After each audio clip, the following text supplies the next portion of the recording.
네, 히브리서를 새벽 시간에 다루고 있었습니다. 지난주 주일 정도에 다룰 수 있는 본문이었는데요. 아까워서 오늘 이렇게 다룹니다.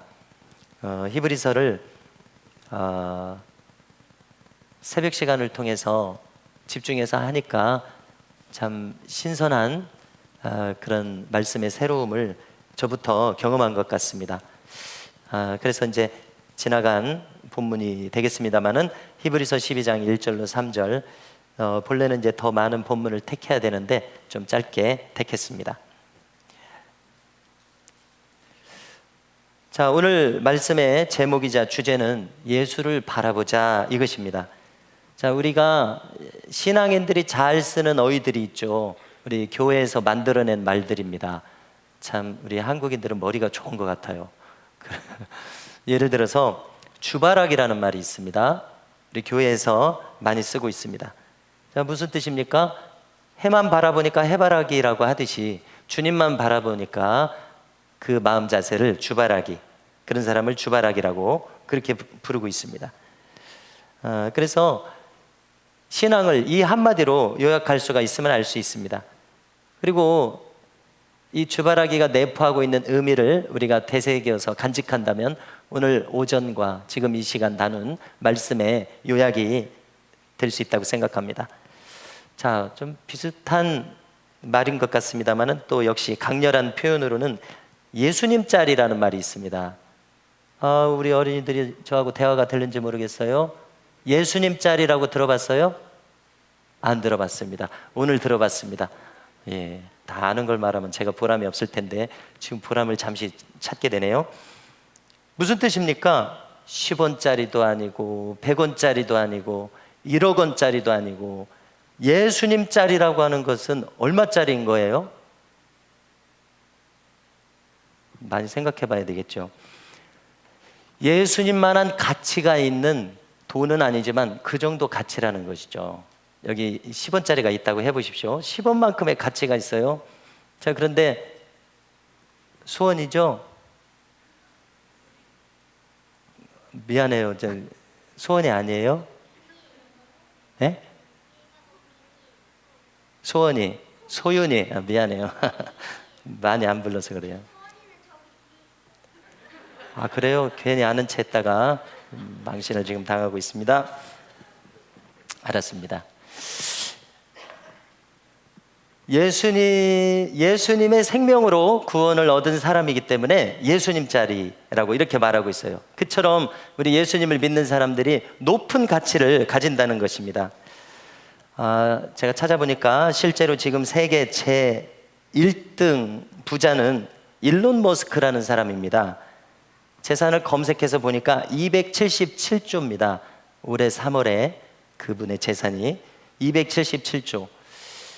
세계 1위로 생각했을 때 좀 적은가요? 어떻게 생각이 들어지십니까? 아무튼 상상이 안 가는 막대한 재산입니다. 자, 그런데 믿음을 가진 우리가 그것을 별로 부러워하지 않아도 되는 이유가 있습니다. 왜냐하면 이제 이분에 대해서 저도 잘 모르니까 조금 검색을 해봤더니 무신론자로 분류되고 있어요. 그리고 그 인터뷰한 발언도 나와요. 과학적으로 봤을 때 신앙은 성립할 수 없다 이런 식으로 얘기를 해요.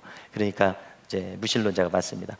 그런가 하면 실제로 생활하는 것도 이제 결혼을 4번을 했고 그 다음에 얼마 전에 뉴스가 났어요. 또 이 와중에 불륜을 또 저질렀다고요. 아마존의 CEO가 세계 부자 2위인데 그의 부인하고 그랬답니다. 그래서 이 사람을 다 알지는 못하지만 이렇게 겉으로 좀 드러난 것으로 보건대 신앙적인 가치는 제로인 상태에서 살아가고 있는 사람이다 이렇게 생각해 볼 수 있겠죠. 이런 차원에서 참 가련한 영혼입니다. 그가 이제 달라지지 않는 이상 이대로 끝난다면 너무나 가련한 영혼이 되는 것이죠. 이렇게 봤을 때 그가 지금 가지고 있는 막대한 물질과 명성은 축복이라고 우리가 볼 수 있을까요? 만약 그가 이대로 멸망한다면 그 많은 물질은 그를 구원의 길로 가지 못하게 하는 그 결정적인 요소로 작용할 것입니다. 그래서 결과적으로 예견컨대 그가 가진 이 막대한 물질이 그를 멸망케 하는 사탄의 도구로 사용되었다는 것이 드러나게 될 것이라는 거죠. 그렇다면 이 인간의 영혼을 멸망으로 이끄는 이 물질이 축복이겠느냐는 것입니다. 저주로서 작용하고 있다는 것을 알 수가 있습니다. 그래서 이처럼 우리는 진정한 축복이라고 하는 것은 무엇을 가리켜서 진정한 축복이라고 할 수 있게 될지 분별하게 됩니다. 그래서 저와 여러분들은 그가 가진 그 일시적인 재물과 비교가 불가능한 엄청난 영적인 축복을 가진 사람들인 것을 신앙적인 기준으로 그와 비교해 볼 때요, 우리는 그와 비교할 수 없는 엄청난 신앙적인 축복을 받은 것을 믿으시기 바랍니다. 히브리서 기자는 이 바로 앞에 11장에서 수많은 믿음의 인물들을 나열했습니다. 그들은 한마디로 말해서 히브리서 기자가 볼 때 세상이 감당치 못하는 신앙을 가진 사람들이라고 이야기합니다. 그들 중에서 이사야 선지자는 앞에 11장 37절에 있는데요, 톱으로 켜져서 순교한 사람이 나오는데 많은 성경학자들이 이분이 이사야 선지자라고 이야기를 합니다. 그분의 일화가 성경은 아니지만 이제 곁가지로 전해 내려오고 있거든요. 므낫세 왕은 그의 조카뻘입니다. 그가 왕족이라고 알려져 있습니다. 그가 므낫세에게, 이 우상숭배자 므낫세에게 협조했더라면 순교할 필요가 없었을 거예요. 그런데 그가 왜 협조할 수 없었습니까? 우리가 이사야서 6장에서 잘 아시는 것처럼 하나님의 소명을 받는 것부터 그런 강렬하게 하나님을 체험했습니다. 그리고 이사야서 66장 남짓 한 긴 말씀을 그가 대언하고 기록하고 선지자로 살면서 그는 하나님의 엄청나고 강렬한 역사 속에 있었어요. 그렇기 때문에 하나님을 부인할 수가 없었습니다. 말씀을 전하는 것을 멈출 수가 없었어요. 그래서 통나무 속에 그의 사지를 집어넣고 이렇게 톱질을 했다고 알려지고 있습니다. 그래서 평생 주님께 충성한 것을 한순간에 버릴 수 없기 때문에 그런 일이 일어나는데요, 세상은 그의 생명을 요구할지라도 생명을 내줄지언정 신앙을 버리지 않습니다. 그렇기 때문에 히브리서 기자는 이런 분들을 또 쭉 나열하면서, 이름을 대지 않고 나열하면서 세상에 감당치 못하는 자다 이렇게 이야기했습니다. 그리고 우리도 지금 이 길을 가고 있습니다. 그래서 히브리서 12장에 지금 접어들었죠. 오늘 말씀 1절에서 히브리서 기자의 주장은 한마디로 무엇입니까? 이 믿음의 선진들의 신앙을, 그들의 행함과 마음의 태도를 본받으라는 것입니다. 앞에 11장에 쭉 나열했잖아요. 그걸 본받으라는 것입니다. 잘 살펴서 그들이 어떤 상황에서 어떻게 행했는지 본받으라 이것입니다. 그들은 신앙의 승리자들입니다. 잠시 거론한다면요, 아벨, 에녹, 노아, 아브라함, 사라, 이삭, 야곱, 요셉, 모세, 라합, 기드온, 바락, 삼손, 입다, 다윗, 사무엘, 선지자들, 그리고 이제 이름을 대지 않고 그들의 행함을 많이 기록합니다. 존 하이드라고 하는 인도 선교사가 있었습니다. 1860 몇 년도에 태어난 미국 분인데요, 그는 인도로 건너와서 펀잡주라고 하는 곳에서 선교를 했습니다. 선교사로서 그의 별명처럼 별칭이 전해지고 있습니다. 사람들은 그를 누구라고 불렀냐면 기도하는 사람 하이드 이렇게 불렀다고 전해집니다. 그의 이 전기가 우리말로 번역돼서 나왔는데요, 제가 이제 쭉 살펴보니까, 과거에 살펴봤는데 제가 조금 전에 살펴보니까 그는 한마디로 중보기도의 능력을 제대로 안 사람이다라고 우리가 이야기할 수가 있습니다. 가령 그는 누가 옆에 그 주변에 있는 동역자들이겠죠, 어느 곳에 와서 집회를 해달라, 부흥회를 해달라 요청을 받습니다. 그를 믿으니까 요청하겠죠. 그러면 그는 뭐라고 종종 얘기를 했냐고 하면은 다른 사람을 세우십시오. 근데 이게 거절하는 게 아니에요. 자기가 이 부흥회에 협조하겠다는 거예요. 근데 다른 사람을 세워라. 자기는 그를 위해서, 부흥회를 위해서 기도하겠다. 이렇게 참여하는 거예요. 이렇게 참여하는 걸 더 좋아하는 거예요. 이해가 되십니까? 상상이 되십니까? 이분이 이 부흥회를 어떻게 지금 생각하고 있는지, 어떻게 사역해야 된다고 생각하고 있는지 굉장히 특이하죠. 보통 사람 같으면은 일단 은혜가 있어야 그분을 초청해서 말씀을 듣고자 할 것이고, 또 별로 유익이 없다고 그러면 그분을 초청하지도 않겠죠. 그런데 그분을 신뢰해서 초청을 했는데 자기는 말씀 전하는 것보다 다른 사람 세워라, 나는 기도하겠다. 참 특별한 그런 생각을 가지고 있는 분입니다.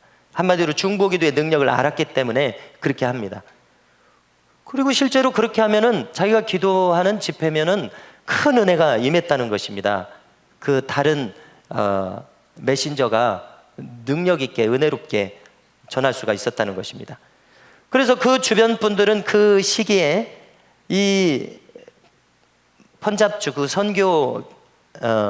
선교사의 그 사회에서 이야기하기를, 집회에 대해서 하이드가 기도하는 집회와 하이드가 기도하지 않는 집회로 나눌 정도였다, 이렇게 전해집니다. 그래서 동료 사역자들이 그에 대해서 목격한 것이 기록되어 있는데요, 무려 한 달간 밤낮 기도하는 것을 목격하고요, 또 먹지도 않고 자지도 않고 10일 동안 기도하는 것을 주변인들이 목격을 하고요, 또 무릎을 꿇은 채로, 무릎을 꿇고 기도하는 것이 힘듭니다. 저도 중고등부 때는 한 것 같은데 언제부턴가는 편한 다리로 기도를 해요. 특별한 경우가 아니면은 무릎을 꿇게 되지 않고 편하게 기도를 합니다. 편한 자세로 이렇게 기도해야 된다는 이런 마음이 있어가지고요. 근데 이분은 무릎을 꿇은 채로 36시간을 기도합니다. 정말 놀라지 않을 수가 없습니다. 그래서 자, 우리 믿음의 세계에는 도처에 이 인간의 한계를 뛰어넘은 것처럼 하나님을 추구하는, 주님께 나아가는 사람들이 이렇게 있습니다. 제가 이분에 대해서 읽으니까 이분은 처음부터 이렇게 기도에 사로잡힌 사람이 아니었습니다. 그가 1892년이면 27살이었는데요 인도 선교사로 미국에서 출발을 했습니다. 그런데 출발하는 날 전보를 받았습니다. 그 당시는 전보가 발달되기 시작했는가 봐요. 자기 부친의 친구 목사님이 있었는데 미국 어느 곳에서 목회를 하고 있었습니다. 근데 이 자기 부친을 사랑하는 친구 목사님이니까 부친의 아들인 이 하이드에게 사랑하는 마음으로 선교를 나간다고 그러니까 이 전보를 보낸 거예요. 전보 내용이 이것입니다. 사랑하는 조나, 네가 성령으로 충만해질 때까지 너를 위해 기도를 멈추지 않을 것이다, 이런 내용이었습니다. 자, 그런데 하이드는 이 전보를 받자마자 기분이 언짢아진 거예요.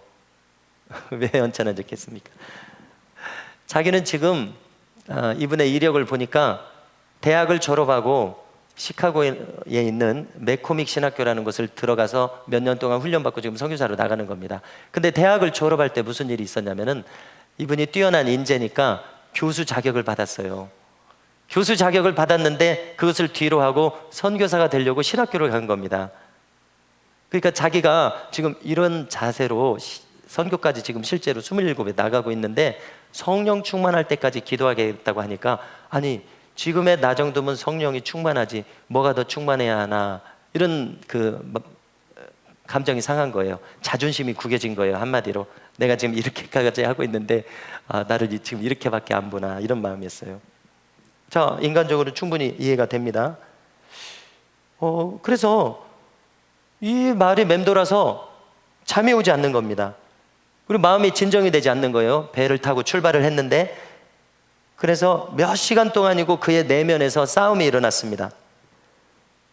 그런데 이 내면의 싸움을 한 결과 자기 아버지의 친구 목사님의 말이 옳다는 것을 자기가 인정하게 됐어요. 나는 지금 선교를 감당할 만큼 충분히 성령으로 충만해진 사람이 아니라는데 자기가 수긍하게 됐어요. 그래서 정확지는 않습니다. 찾아봐도 나오지 않는데요, 미국에서 인도까지는 그 시대에는 한 달 이상, 여러 달일 수도 있겠죠, 가는데 이렇게 걸리는 시간이었습니다. 근데 그 시간 동안 성령으로 충만해지기 위해서 간절히 기도하는 시간이 되었습니다. 인도에 도착할 때까지 성령으로 충만해졌다는 확신은 들지는 않았지만 계속 그는 추구했습니다. 그래서 그 과정에서 그가 깨달은 것을 몇 가지 기록하는데요. 그 중에서 중요한 것은 아직 자기에게 죄 문제가 남아있다, 이런 판단을 내린 것입니다. 그래서 철저하게 죄를 버리도록 기도하는 일이 있었습니다. 이런 과정을 거치면서 그가 보다 더 성령으로 충만해지고, 그 다음에 죄를 압도할 정도의 강한 심령을 가지게 된 후에야 선교사의 소임을 감당할 준비가 되었다고 그렇게 기록하고 있습니다. 그래서 그는 점차 주님을 더 깊이 의지하는 사람이 되었습니다. 그것은 어떤 모습으로 나타나냐면, 그가 근면 성실하게 맡겨진 일을 감당할 뿐만이 아니라 조금 전에 거론한 것처럼 먹지도 자지도 않고 맹렬하게 기도하는 사람으로 변화되어 갔습니다. 그래서 저는 이전에 언급했던 이분의 그 신앙의 모습이 이용도 목사님이나 썬다싱과 비슷한 것을 발견합니다. 이용도 목사님의 일기를 제가 쭉 읽었는데요, 그가 어디서 자극을 받았냐면 썬다싱에게서 자극을 받았습니다. 썬다싱 책이 그때 막 나왔을 텐데 우리나라에 건너왔나 봐요. 1920, 30년대에. 그 신앙의 흐름이 이렇게 연결이 되어 있습니다. 비슷한 것을 느낍니다. 한마디로 말해서 이분들은 주님께 대단히 집중하는 태도를 가졌어요. 그것은 주님의 마음에 대해서 민감한 그런 자세를 가지게 만들었어요. 그래서 우리가 생각할 때 그들이 행한 집회나 말씀 전한 것이나 사람들과 상담하면서 그들을 도와준 것이나 이런 기록들을 볼 때에 그들은 어디서 능력이 나왔느냐, 이렇게 주님에게 철저하게 집중하는 것에서 주님에게 민감해지는 것을 통해서 그들의 능력이 나온 것을 알게 됩니다. 그래서 우리가 조금 전에 주바락이라는 말을 했는데요, 이분들은 정말 그렇게 주님과 매 순간 연결되어 있다, 이렇게 생각하게 됩니다. 자, 오늘 히브리서 기자는 앞서간 믿음의 인물들이 구름처럼 허다한 증인들로서 우리를 둘러싸고 있다고 이야기합니다. 이미 돌아가신 믿음의 선배들이죠. 그런데 이 믿음의 선배들이 대단히 많다는 거죠. 구름처럼 둘러싼 믿음의 선배들입니다. 자, 오늘날 세계 인구가 한 77억쯤 되는가 봅니다. 그러면은 성경의 시간으로 따졌을 때 인류의 역사를 약 6,000년 정도로 파악하게 됩니다. 성경학자들이요. 그러면은 불과 몇 세대에 불과한데도 인류의 인구가 수억으로 불어날 수 있대요. 그러면 지난 천지 창조부터 지금까지 인류의 인구가 몇 억 정도 될 것 같습니까? 잘 가늠이 안 되죠. 300억이 될지 1000억이 될지 잘 가늠이 안 됩니다. 자, 그 중에서 신실한 믿음의 사람들이 수도 없이 많다고 이야기하고 있습니다. 그분들이 우리를 지켜보고 있다고 지금 이야기합니다. 믿음의 경주, 종합운동장을 한번 생각해 보십시오. 전주에도 있죠. 종합운동장, 그 경기장 트랙 안에서 달리기건 축구건 무엇인가를 할 때 관중석에서 관중들이 그것을 지켜보고 있죠. 이렇게 설명합니다. 앞서간 믿음의 선배들이 현역에서 뛰고 있는 우리를 지켜보고 있다고 이렇게 이야기합니다. 그리고 이분들이 행한 대로 본을 받아서 이 경주에 임하라, 이렇게 얘기합니다. 그래서 구체적으로 우리에게 오늘 말씀을 통해서 세 가지를 주목하라고 하는데요. 첫 번째로 모든 무거운 것과 얽매이기 쉬운 죄를 벗어버리라고 합니다. 두 번째로는 인내로서 당한 이 신앙의 경주를 임하라고 합니다. 세 번째, 믿음의 주요 온전케 하시는 예수님을 바라보라고 합니다. 자, 첫 번째, 무거운 짐과 죄를 벗어버리라고 했습니다. 두 번째, 신앙의 경주에 인내로서 임하라고 했습니다. 세 번째, 온전케 하시는 예수님을 바라보라고 했습니다. 데릭 프린스라고 하는 치유사역자가 있습니다. 이분은 메시지 중에서 금식 기도를 강조하는 목사님입니다. 모든 목사님들이 금식 기도를 강조하는 것은 아니죠. 대개 자기가 경험했을 때, 자기가 그것을 뼈저리게 경험했을 때 그것을 강조하게 되지 않습니까? 자기가 경험한 것이니까요. 근데 이분은 그것을 경험했기 때문인 것 같아요. 금식 기도를 강조합니다. 그 이유는 육이 죽었을 때 잠든 영이 깨어난다는 것입니다. 육을 굶기는 거예요. 영을 살리기 위해서. 그런 원리를 이야기합니다.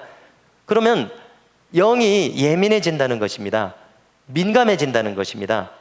그래서 주님께서 지금 나에게 원하시는 바를 더 잘 들을 수 있고 더 잘 순종할 수 있는 힘을 얻게 된다, 이렇게 설명합니다. 그래서 그가 이제 강조하는 것들이 있습니다. 예를 들어서 자, 성인 남녀니까 이런 정도는 괜찮다라고 하는 이런 말에도 속지 말아라. 그래서 철저하게 음란의 영을 다스려라, 이렇게 권면하고 있어요. 세상 사람들의 논리에 속지 말고 하나님 앞에 섰을 때 거리낌이 없는 정도까지 철저하게 제거하라, 이렇게 권면하고요. 뿐만 아니라 이제 다른 차원에서 우리에게는 부정적 감정이 찾아옵니다. 또 지나친 외로움이 찾아옵니다. 슬픔이 찾아옵니다.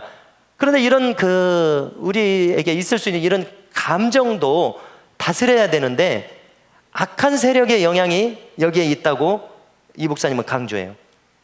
그러므로 이런 감정들을 일일이 지목해서 꾸짖고 나에게서 떠나보내야 한다고 이렇게 가르칩니다. 그러므로 이 우울감이나 낙심이나 또 거절감이 우리에게 찾아오죠. 외로움이나 슬픔, 또 자기 연민, 그래서 자존감이 낮아지는 것, 모두가 경험하는 것 같아요. 그렇죠? 이 배후에는 악한 영이 역사한다. 그래서 그것을 제거해야 한다고 말합니다. 특별히 지목하는 것은 고학력자일수록 악한 영도 그 고학력자의 사고방식에 맞춰서 자기를 합리화해서 그 고학력자 안에 머무는 그런 방식으로 역사한다고 이야기합니다. 자기를 이렇게 고급스럽게 논리로 포장하는 거예요. 그래서 부정적인 감정들을 합리화시킨다고 지적합니다. 그래서 예를 들어서 어떤 사람들은 어떤 간증들을 또 보면은요, 외로운 감정에 쉽게 사로잡힙니다. 여성들일 경우에 더 그럴 수 있다고 생각을 하는데요. 그럼 외로운 감정에서 이것을 벗어나야 될 텐데 이러한 지식이 없을 경우에 여기에 이제 사로잡혀서 이 뭔가 쓸쓸한 감정에 사로잡히는 거예요. 자, 그러면 이 감정이라고 하는 거 좀 묘해서 더 이상 살고 싶지 않다는 감정으로 막 치닫을 수도 있습니다. 그렇죠?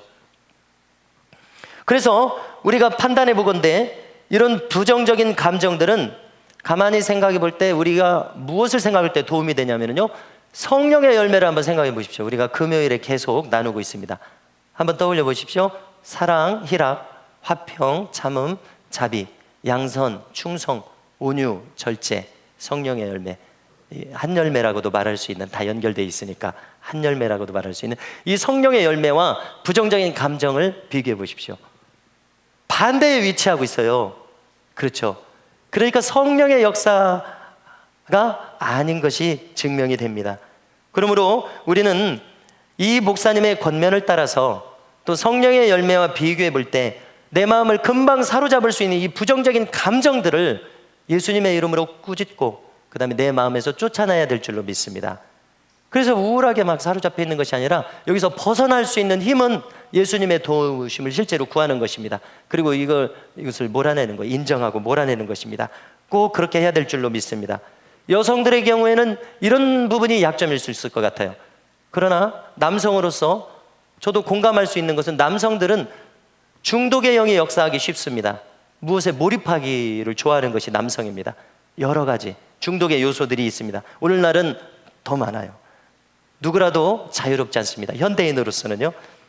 자, 이런 것들을 주님에게 집중하지 못하는 것들은 주님으로부터 온 것이 아니라고 우리가 분별하면 될 것입니다.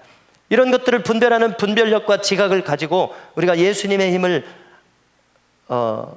요청해서 이런 우리를 사로잡는 부정적인 감정들과 감정들과 중독의 영들을 몰아내야 될 줄로 믿습니다. 두 번째로 우리는 인내로서 믿음의 경주를 감당해야 한다고 권합니다. 우리는 이 종합 경기장 안에 있는 현역 선수들과 같습니다. 앞선 믿음의 선지들이 우리를 열렬히 응원하고 있습니다. 그래서 우리가 승리할 수 있는 비결은 앞서간 분들의 신앙을 모방하는 겁니다. 그들의 기도 생활을 모방합니다. 주님과 교제한 것을 모방합니다. 순종한 것, 충성한 것을 모방합니다. 또 우리에게 도움이 될 수 있는 생각은요, 우리가 당한 이 경주는 신앙의 경주는 절대평가라는 것입니다. 반대 개념은 상대평가죠. 상대평가는 뭡니까? 한 반에서 60명이 있습니다. 그러면은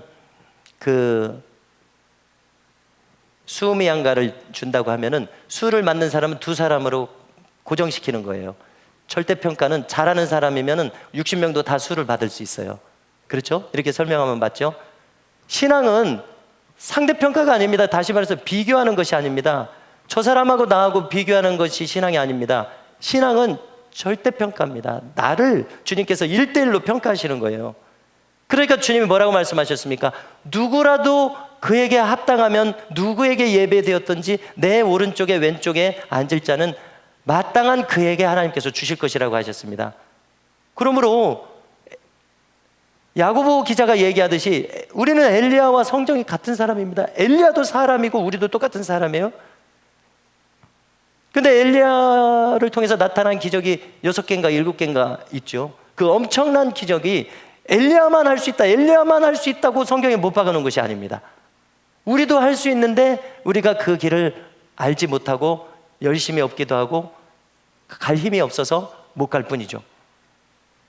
그러나 믿음의 경주는 믿음의 사람들끼리 비교하는 것이 아니라 절대평가라는 것입니다.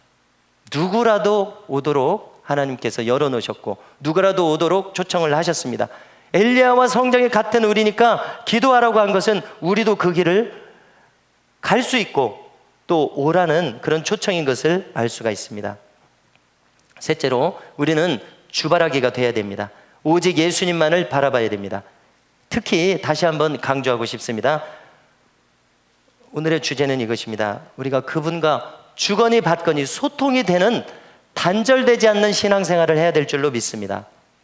다시 생각해 보건대 주님도 나로부터 상처를 받으실 수 있다는 거예요. 왜냐하면 주님이 인격이시기 때문에 그렇습니다. 나하고 상대하실 때 주님이 기쁨을 느끼실 수 있습니다. 반대로 섭섭함을 느끼실 수 있습니다. 슬픔을 느끼실 수 있고, 만일 내가 알고 하든지 모르고 하든지 주님을 거절하면 주님은 상처를 받으십니다. 그렇지 않겠습니까? 인격이시니까요. 그래서 우리가 주님을 실망시켜드리는 언행심사를 할 때 그것이 심각한 주님과의 단절로 이어질 수 있습니다. 그래서 문제는 자기 기만이라고 생각을 합니다. 자기 기만 뭡니까? 자기가 속는 거예요. 자기가 생각하고 가지고 있는 자기 합리화의 논리에 의해서 내가 속는 겁니다. 신앙의 길을 마땅히 가야 되는데 이렇게 저렇게 우리는 잘 합리화합니다. 나를 내가 잘 알고 있으니까 나에 맞게 무슨 논리를 가져가는 것이죠. 그래서 속아 있는 상태로, 스스로를 속인 상태로 신앙생활을 계속 할 수 있다는 것입니다. 가령 우리가 주님의 음성에 대해서 오해할 수 있다고 생각하는 것이 있는데요, 우리는 들리는 음성으로 좀 말씀해 주셨으면 좋겠다고 생각하죠. 또 마음속에 좀 깨닫는 마음을 주셔서 말씀해 주시면 좋겠다고 생각하지 않습니까? 그런데요, 어떤 것들은 너무나 명명백백하게 이미 우리에게 주어져 있습니다. 특별히 말씀을 통해서 신앙의 기본적인 것들은 이미 우리에게 충분히 주어져 있어요. 예를 들어서 기도 생활을 하라든지, 예를 들어서 기본적인 것들 뭐가 있습니까? 주일 성수를 꼭 하라든지, 아니면 헌금 생활을 하라든지, 예배 생활을 하라든지, 기도 생활, 이런 것들은 이미 우리에게 주어져 있습니다. 또 가령 용서를 구하라든지 사과를 해주라든지, 이런 것들은 이미 우리에게 하나님의 뜻으로 이미 주어져 있는 것들입니다. 그런데 우리가 이런 기본적인 것들을 하지 않으면서 우리는 종종 무슨 마음을 느낍니까? 주님과 좀 멀어졌다고 느낍니다. 그렇죠. 주님이 나에게 좀 소원해지셨고 나에게 좀 말씀하시지 않는다는 것처럼 느낄 때가 많아요. 그런데 그 원인은 잘 생각해 보면은 주님은 그 자리에 계시는데 내가 멀어졌다가 내가 가까워졌다가 이렇게 하지 않느냐는 것입니다. 내가 뭔가 응답을 주시고 주님이 축복을 주시면 또 이렇게 가까이 갔다가, 말씀을 읽고 무엇인가 깨달아지면 또 가까이 갔다가, 그렇지 않으면 또 평소에 내가 생각하는 대로 생각하니까 나도 모르게 멀어져요. 주님께 집중하지 않았으니까요. 특별히 죄를 지지 않는데도 멀어져요. 그러다가 나도 모르게 죄된 상태와 마음으로 또 들어가기도 합니다. 이렇게 우리는 온전히 주바라기가 되지 못해서 이렇게 나 혼자 주님한테 가까워졌다가 멀어졌다가 가까워졌다가 멀어졌다가 이렇게 하는 것 같습니다. 그러므로 우리는 들리는 음성으로 말씀하시지 않아도 말씀을 통해서 기본적으로 우리에게 주신 것들을 충실히 순종하면서 나아갈 때 우리 주님과 가까이 소통하는 은혜와 역사가 우리에게 있게 될 줄로 믿습니다. 이런 마땅히 들리게 말씀하시지 않아도 해야 할 것들을 하지 않으면서 내가 주님과 멀어져 있다고 이렇게 생각해서는 안 될 것입니다. 자, 우리가 다시금 깨달아야 할 것은 주님께서 내 안에 계시는데 그 섬세한 인격의 주님을 우리는 너무나 무시하고 아프시게 만들 때가 많다는 것입니다. 그래서 바라기는 오늘 히브리서 기자의 이 권면처럼 믿음의 주요 온전케 하시는 예수님을 끊임없이 바라보고 그분께 집중할 수 있는 은혜가 우리 모두에게 있기를 주님의 이름으로 축복합니다.